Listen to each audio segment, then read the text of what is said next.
Chucks turned his key in the lock at 2:47 p.m. on a Wednesday afternoon, his mind still processing the abrupt cancellation of his Port Harcourt work trip. Technical issues, they'd said. Reschedule for next week. He'd called Amara from the airport to let her know he was coming home early, but her phone had gone straight to voicemail. Probably charging it, he'd thought. She always forgot to charge her phone. The house was quiet when he entered, but not empty quiet.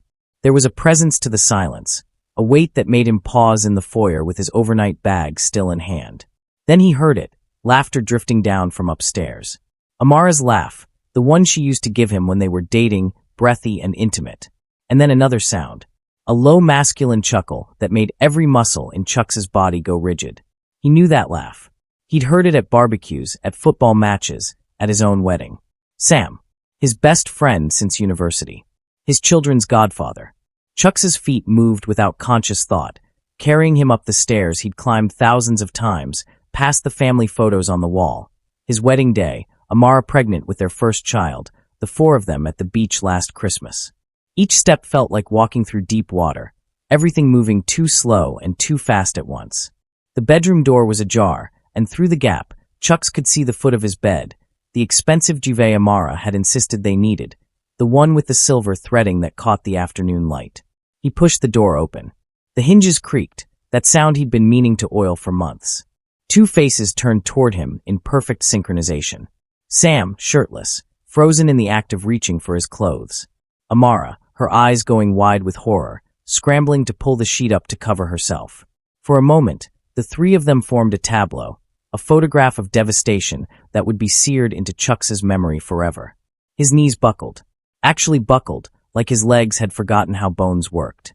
He grabbed the doorframe to keep from falling, his overnight bag hitting the floor with a thud that seemed to echo through the universe. His eyes drifted to the wall beside the bed, where his children's drawings were taped, crayon stick figures labeled Daddy, Mommy, and me in his 6-year-old daughter's careful handwriting. Another drawing from his 4-year-old son, the same family configuration in brighter colors. And suddenly, horribly, Chucks's mind began calculating. His daughter had Amara's eyes, but not his nose. His son had neither of their smiles. He'd always assumed they'd inherited from grandparents, that genetic lottery of features. But standing there, looking at Sam's face, really looking at it for the first time, he saw his son's chin, his daughter's ears. The shape of Sam's hands matched the small hands that had grabbed his fingers learning to walk. Chucks. Amara's voice broke through his spiraling thoughts, but he couldn't process words yet. Couldn't process anything beyond the nauseating possibility crystallizing in his mind. One of those me's might not be his. Or both. Oh God, both. Chucks, please, let me explain.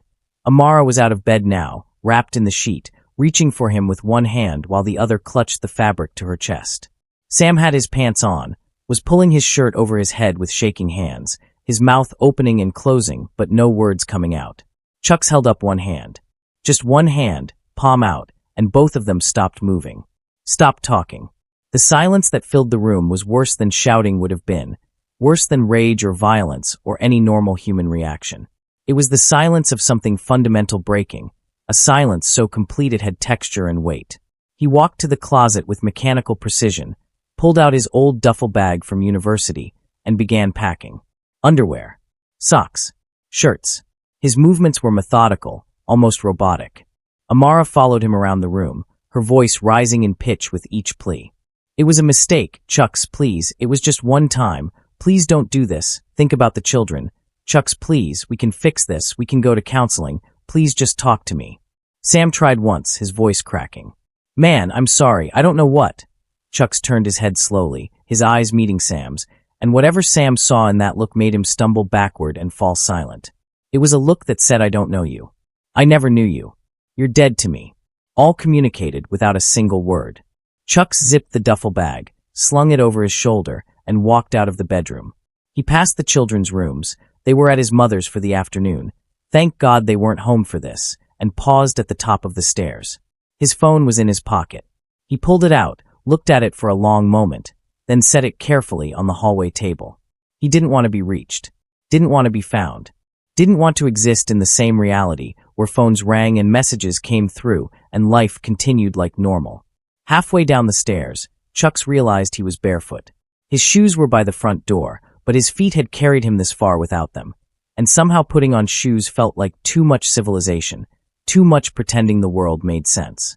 He walked out of his own house barefoot, the concrete of the driveway rough and real against his skin, the only thing that felt true in a world that had just revealed itself to be built entirely on lies. His car was in the driveway. He got in, started the engine, and sat there for a full minute, his hands gripping the steering wheel so hard his knuckles went white. Through the rearview mirror, he could see Amara in the doorway, still wrapped in that sheet, her mouth moving in words he couldn't hear and didn't want to. Sam appeared behind her, pulling on his jacket, and the sight of them standing together in his doorway, framed by his home, was so obscene that Chuck's felt bile rise in his throat. He put the car in reverse and drove away from the only life he'd ever known, toward a future that was nothing but questions he was terrified to have answered. The motel room cost $45 a night and smelled like old cigarettes and industrial cleaner. Chuck sat on the edge of the bed, the springs creaked ominously, and stared at the mirror bolted to the wall opposite. The man looking back at him was a stranger. Same face, same body, but the eyes were different. Hollow. Haunted. He'd always thought heartbreak was a metaphor, but sitting there in that cheap motel room, Chucks could feel his chest actually aching, a physical pain that radiated from his sternum like he'd been shot. He couldn't sleep. Every time he closed his eyes, he saw them, Sam and Amara, tangled in sheets that smelled like his laundry detergent, in a bed he'd assembled himself 3 years ago, under a ceiling he'd painted. And worse than that image were the questions that followed. How long? How many times? In his bed? In his house? While he was at work? While he was traveling? While he was downstairs watching football, believing his wife was upstairs folding laundry? But the worst question, the one that made his hands shake and his vision blur, was the one about his children. Chisholm and Chitty. His daughter and his son. His babies. Were they his babies? He'd been there for both births, had cut both umbilical cords, had walked the floors at 3 a.m. with both of them screaming against his shoulder. He'd taught Chisholm to ride a bike. He'd read bedtime stories to Chitty every night for 4 years. They called him Daddy. But did they share his blood? At 4 a.m., unable to bear the uncertainty another second, Chucks pulled out the laptop he'd grabbed from his car and searched paternity test discrete Legos. The results showed dozens of options. He chose one with next-day delivery, express processing for an additional fee that he paid without thinking. The confirmation email said the kit would arrive by Friday. 2 days. He had to survive 2 days of not knowing. When Friday came, Chucks drove to his house while Amara was at work and the kids were at school. He used his key, he was still paying the mortgage, after all, and walked through rooms that felt like a museum of his old life. Everything was exactly as he'd left it. The breakfast dishes still in the sink. The kids' backpacks by the door. The normalcy of it was surreal, obscene even. He found their toothbrushes in the bathroom. Chisholm's pink one with princesses, Chitty's blue one with cartoon cars. His hands shook so badly, he had to set the kit down and breathe deeply for a minute before he could continue. The swabbing process was simple. 2 samples per child, sealed in separate containers, labeled with numbers instead of names. Clinical. Scientific.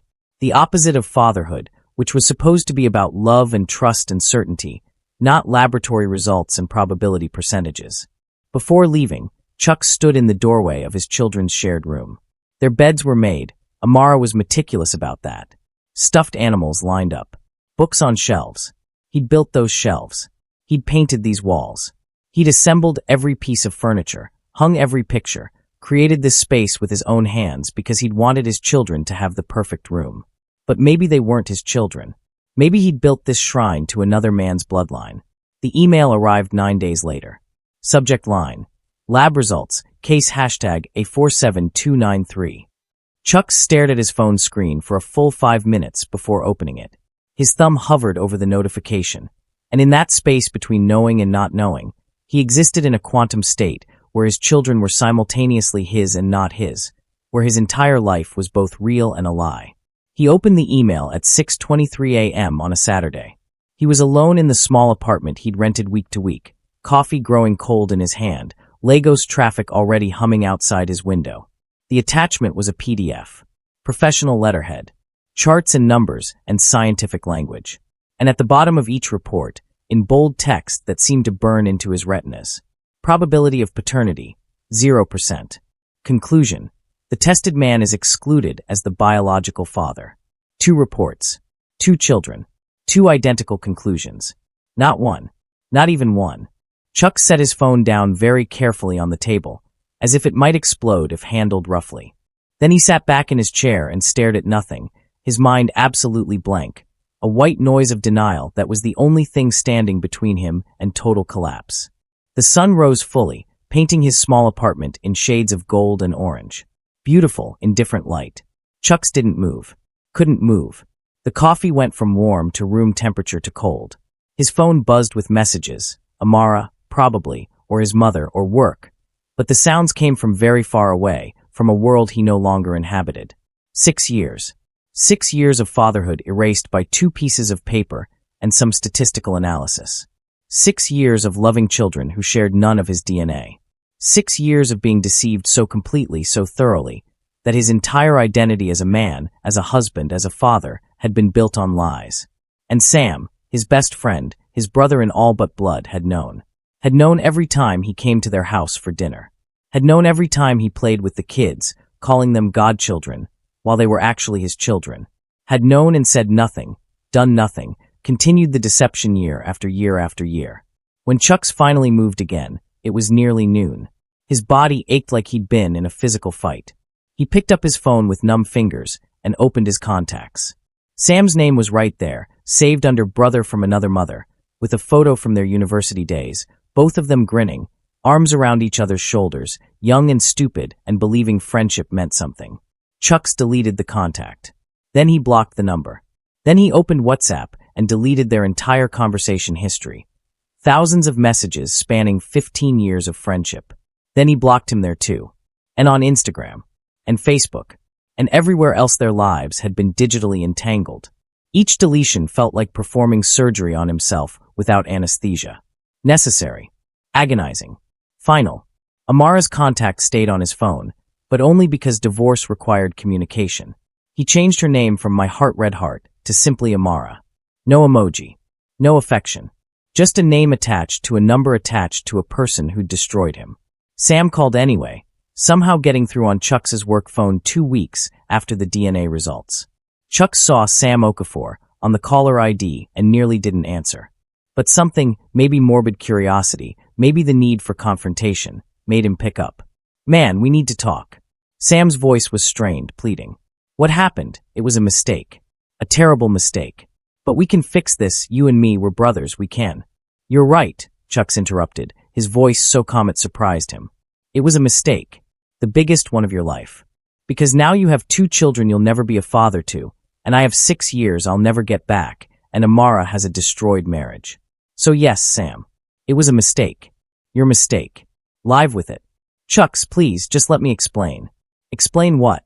That you fucked my wife in my bed. That you fathered 2 children, and let me believe they were mine? That you came to my house, ate my food, accepted my friendship, all while knowing you'd betrayed me in the worst possible way.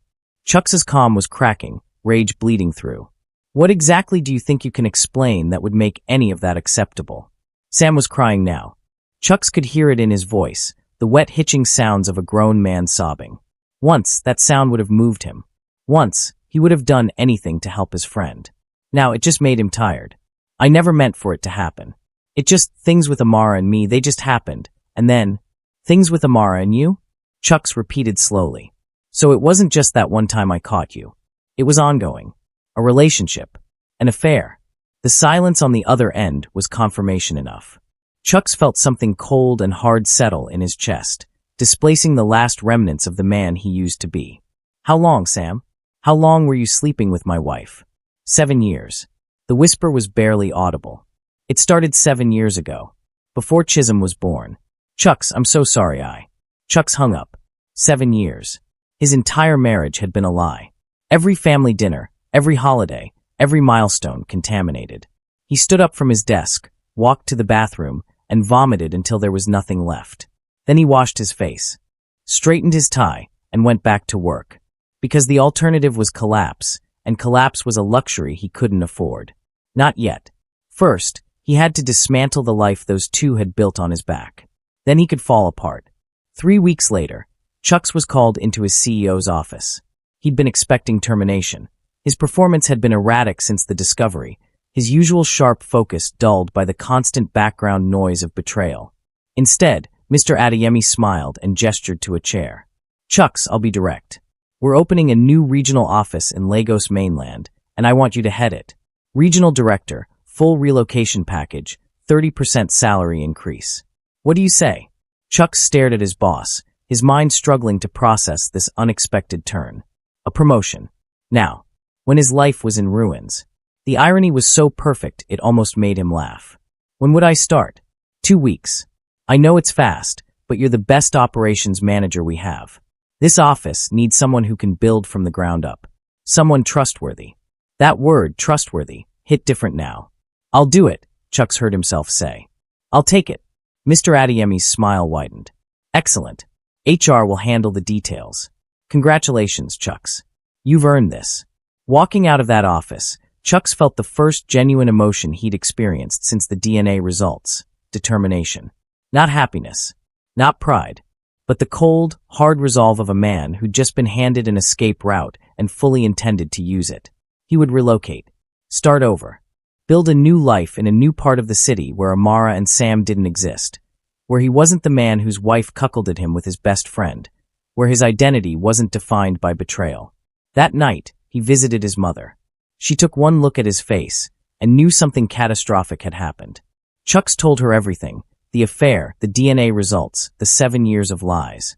His mother, a strong Igbo woman who'd raised 4 children alone after his father died, sat in silence for a long time.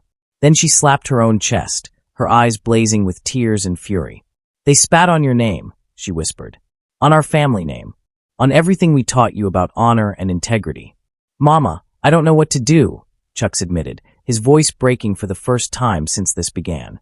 "I love those children. I still love them. But they're not mine. How do I just stop being their father?" His mother gripped his hands, her fingers strong despite her age. "You mourn, my son. You mourn the life you thought you had. But then you rebuild. Not with anger. Anger will consume you. But with success. With dignity. You become so successful, so complete, that their betrayal becomes irrelevant. That's the revenge that matters.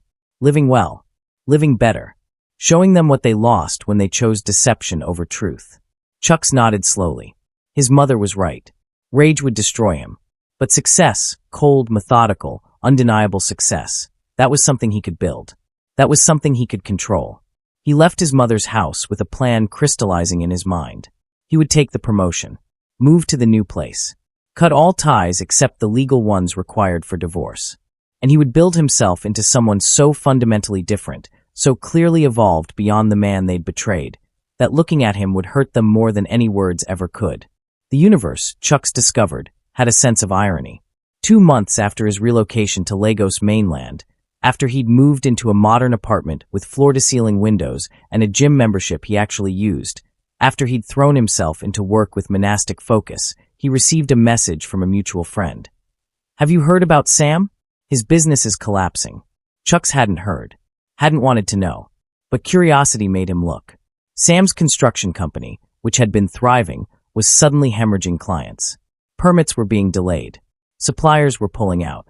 The business that had made Sam wealthy was crumbling, and rumors swirled about why. Chucks made some discreet inquiries and learned something interesting. One of Sam's biggest clients, a developer Chucks had personally introduced to Sam years ago, had abruptly terminated their contract citing personal reasons and loss of trust. Chucks hadn't said anything to that developer. Hadn't had to. The man had called Chucks to congratulate him on the promotion, and during that call had casually asked, "How's your friend Sam these days? Haven't heard from him." And Chucks, his voice carefully neutral, had simply said, "We're no longer friends. Personal reasons. I'd rather not discuss it." The developer, shrewd and observant, had read between those lines and made his own decisions. Other dominoes fell similarly. In the interconnected world of Lagos business, reputation was currency, and word spread quietly that Sam Okafor was not a man to be trusted. Chucks never said anything directly. Never had to. His silence, his sudden and complete absence from Sam's life after 15 years of brotherhood, spoke volumes to people who knew how to listen. And they listened. And they pulled back. And they stopped answering Sam's calls. Chucks told himself he felt nothing about this. That Sam's downfall was natural consequences, karma doing its work. But late at night, in his new apartment that still echoed with emptiness, he'd allow himself a small, cold smile. Not triumph. Not quite. But acknowledgement. The universe was balancing its books. She showed up at his new office on a Thursday afternoon, looking nothing like the woman he'd married. Thinner. Harder around the edges. Makeup couldn't quite hide the shadows under her eyes. Chuck's secretary buzzed him. "Sir, there's an Amara Okonkwo here to see you. She says it's urgent." Chuck's almost said no. Almost had security escort her out. But something, maybe the memory of who she used to be, maybe simple human decency, made him agree to 5 minutes. She walked into his corner office, her eyes immediately taking in the success on display. The view, the modern furniture, the awards already lining one shelf. "Chucks," she breathed, "look at you. Regional director. I'm so proud." "Don't," he interrupted, his voice flat. "You don't get to be proud. You don't get to feel anything about my success. Why are you here, Amara?" Her composure cracked. "Sam left me. He's broke, his business failed, and he left me with the kids and no support. Chucks, I'm drowning. The mortgage, the school fees, everything. I can't do this alone. I need help. I need you." The audacity of it stole his breath. "You need me," he repeated slowly. "Where was that need when you were sleeping with Sam in our bed? Where was it during 7 years of lies? Where was it when you let me love children that weren't mine? They are yours." Amara cried out. "Maybe not biologically, but you raised them, Chucks. You're the only father they know. They're asking about you every day." Chisholm cries herself to sleep. "Chitty doesn't understand why Daddy isn't coming home. You can't just abandon them, because they're not my children," Chucks finished coldly. "And you're right, I raised them. I love them. But every moment of that love was built on your lies.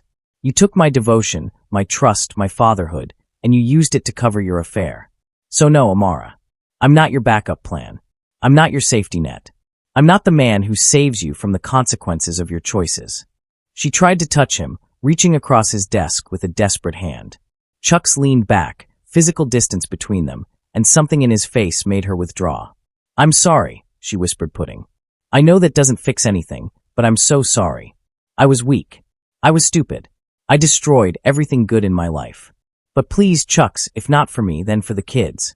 You should have thought about the kids before you slept with Sam," Chucks said, standing up to signal the conversation was over. "I'm not abandoning them. My lawyer is arranging supervised visitation because despite everything, I did raise them, and they're innocent in this. But you and we're done. The divorce papers are being filed next week. You'll get what the court determines is fair. Nothing more. Nothing less. Now please leave my office." Amara left sobbing, and Chuck sat back down at his desk, his hands shaking slightly. That was the first time he'd seen her since walking out of their house barefoot 3 months ago. The first time he'd looked into the eyes of the woman who'd destroyed him. And he'd felt nothing. No love. No hate. Just vast, empty indifference. It should have felt like victory. Instead, it just felt sad. 6 months after everything fell apart, Chucks found himself in another motel room. This one significantly nicer, in a hotel where he was speaking at a regional business conference. By cosmic coincidence, it was the same hotel where he'd caught Amara and Sam. He'd hesitated before accepting the speaking invitation, but his mother's words echoed. Living well is the best revenge. After his keynote on operational excellence, delivered to applause and business cards pressed into his hand, Chucks returned to his room and stood in front of the bathroom mirror. The same cheap fluorescent lighting that had shown him a broken man 6 months ago now illuminated someone different. Physically, he'd transformed. The gym membership had reshaped his body, better sleep had cleared his eyes, success had straightened his spine. But the real change was internal. The man looking back at him wasn't running from pain anymore. He'd walked through it, absorbed it, and emerged hardened but not bitter. His phone buzzed. A text from an unknown number. "I'm sorry." Just 2 words. Chuck stared at them for a long moment, then typed a response. "I'm not. I found myself." He hit send, then blocked the number without waiting for a reply. Because it was true. In losing everything, wife, children, best friend, the entire life he'd built, he'd found something more valuable, himself. Not the version of himself that accommodated betrayal, that ignored red flags, that prioritized peace over truth. But the core of who he was when everything else was stripped away. His mother had been right about revenge. Success was sweeter than anger.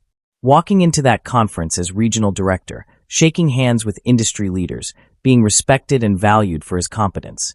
That was worth more than any confrontation, any explosion of rage, any attempt to hurt the people who'd hurt him. They'd taken his past. He was building a future they couldn't touch. A knock at his door pulled him from his thoughts. Chucks opened it to find Tonia, a consultant he'd met earlier at the conference. She smiled, holding up 2 coffees. Thought you might need this after that keynote. Mind if I come in?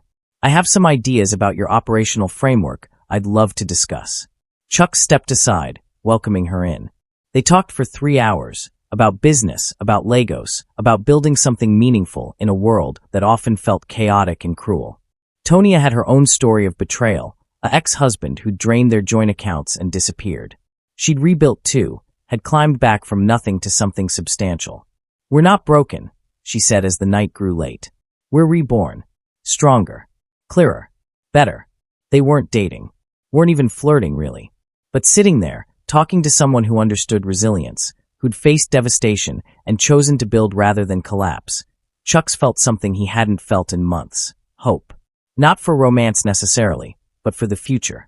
For the possibility that what came next might be better than what came before. That the life he was building in the rubble of his destroyed marriage might actually be the life he was meant to live all along. 1 year after walking out of his house barefoot, Chucks received an envelope delivered by courier to his office. Inside was a handwritten letter, pages long, Amara's familiar script filling every line. He almost threw it away unread. Almost. But curiosity, or maybe the need for closure, made him sit down and read it. The letter was an apology, thorough and devastating. She took responsibility for everything, the affair, the lies, the destruction of their family. She didn't make excuses, didn't blame circumstances or temporary weakness. She owned her choices completely. I destroyed the best man I ever knew, she wrote. I destroyed my children's father. I destroyed myself. And I have to live with that every day. I know you can't forgive me. I don't expect you to. I just needed you to know that I see clearly and completely what I did. And I'm sorry. Not because I want you back. Not because I think apologies fix anything. But because you deserve to hear it. The letter went on to describe how Sam had indeed left her, how the financial struggles were real, how the children asked about him constantly. Chisholm understands now that you're not her biological father, Amara wrote. I had to tell her. She's 8 years old and asking questions I couldn't dodge anymore. She cried for 3 days. Not because she loves you less, but because she's terrified you'll stop loving her. I told her you'd never stop. Was I right? Can you still love them, even knowing the truth? Chuck set the letter down and walked to his window, looking out at Legos sprawling below. Could he still love those children? The question had haunted him for a year. He'd seen them twice in supervised visits, awkward meetings where Chisholm was quiet and Chitty clung to him. With desperate intensity. It had hurt. God, it had hurt to hug them, to smell their familiar child smell, to see their faces light up at Daddy. Knowing they weren't his, knowing their existence was rooted in betrayal. But they were also innocent. They hadn't asked to be born into deception. And the love he'd given them for 6 years, that had been real, even if the foundation was lies. He couldn't just turn it off. Couldn't pretend those years hadn't existed. The question wasn't whether he loved them. He did.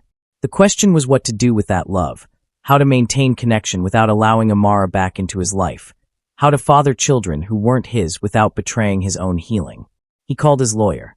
The supervised visitations, I want them to continue. Monthly at minimum. I'll pay child support through the court, but it goes into a trust for the kid's education, not to Amara directly. And I want it clear. This is about the children, not reconciliation. The divorce proceeds. Is that possible? It's possible, his lawyer confirmed. You're a good man, Chucks. Was he? Chucks wasn't sure. Maybe he was just a man trying to do right by children who called him daddy, even though biology said he wasn't. Maybe that was enough. That evening, Chucks did something he'd avoided for a year. He pulled out the box of photos he'd taken from the house, birthday parties, first days of school, family vacations. He looked at each one, letting himself remember the joy without denying the pain. Then he took the letter from Amara, read it one final time, and carefully placed it in his fireplace. He watched it burn, the paper curling and blackening, her words disappearing into ash and smoke. Forgiveness doesn't mean return. he murmured to the empty room. It means I'm not carrying your weight anymore. And it was true. He'd forgiven her, not because she deserved it, but because holding on to rage was like drinking poison and expecting her to die. But forgiveness didn't mean reconciliation. Didn't mean trust could be rebuilt. It just meant he was letting go of the anger that had been eating him alive. His phone rang. Tonia. They'd been seeing each other for 3 months now, taking it slow, building something careful and honest. Still coming to dinner tonight? She asked. I made that jollof rice you can't stop talking about. Chuck smiled, a real smile, the kind that reached his eyes. I'll be there in 20 minutes. He hung up, grabbed his keys, and took one last look around his apartment. It wasn't the house he'd lost. It was better. It was his. Built by him, paid for by him, filled with only things and people he'd chosen. This was his life now. Not the one he'd planned. Not the one he'd expected. But maybe, just maybe, the one he was meant to have all along. Walking out into the Lagos night, Chuck felt something he hadn't felt since that horrible Wednesday afternoon a year ago. Peace. Not happiness. Not yet. Maybe not ever completely. But peace. The storm was over. He'd survived. And on the other side of survival was something unexpected. A future. Not the future he'd imagined, but a future nonetheless. Open. Unwritten. His. The final message from that unknown number sat in his deleted texts, unread by anyone but him. I'm sorry. And his response, true in ways he couldn't have imagined when he sent it. I'm not. I found myself. Because he had. In the wreckage of betrayal, in the ruins of trust, in the ashes of his old life, he'd found the man he was meant to be. Stronger. Clearer. Free. And that, Chucks realized as he drove through the city lights toward dinner with a woman who understood resilience, was worth everything he'd lost. He'd paid a terrible price for this clarity. But sitting there, feeling genuinely okay for the first time in a year, he knew something profound. Sometimes you have to lose everything to discover what you're truly made of. And Chucks had discovered he was made of something unbreakable. The people who'd tried to destroy him had only succeeded in revealing his strength. He turned off his phone, didn't need it anymore tonight, and walked into his new life with his head up and his heart, if not whole, then at least healing. The sound he'd never forget, that laughter drifting down the stairs, that masculine chuckle that had shattered his world, no longer had power over him. It was just a memory now, painful but distant, like a scar that had finally stopped hurting. Amara and Sam existed somewhere in Lagos, dealing with consequences of their own making, but they existed in a separate universe from his. The children would always be complicated, always be a tender place in his heart, but he'd found a way to love them without betraying himself. Monthly visits, trust funds for their education, birthday cards signed Uncle Chuck's, because that's what felt honest. It wasn't perfect, but it was real. And real, he'd learned, was more valuable than any pretty lie. Tonia was waiting at her door when he arrived, that smile that didn't pity or judge, just welcomed. They'd built something fragile but genuine. Two people who'd been broken by betrayal learning to trust again, slowly, carefully, with eyes wide open. As they sat down to dinner, talking about everything and nothing, Chucks realized this was what healing looked like. Not a dramatic moment of triumph, not revenge perfectly executed, but quiet evenings with someone who saw your scars and didn't flinch. His mother had been right all along. The best revenge wasn't hurting the people who hurt you. It was building a life so full, so genuine, so completely yours that their betrayal became just a chapter in your origin story rather than your ending. Chucks had been destroyed a year ago in that bedroom doorway, barefoot and broken. But from those ashes, he'd built something his betrayers could never touch. A man who knew his own worth, who demanded honesty, who chose himself without apology. They'd tried to break him. Instead, they'd freed him. And that freedom, sitting there with jollof rice and genuine laughter and a future that belonged entirely to him, was the sweetest victory of all.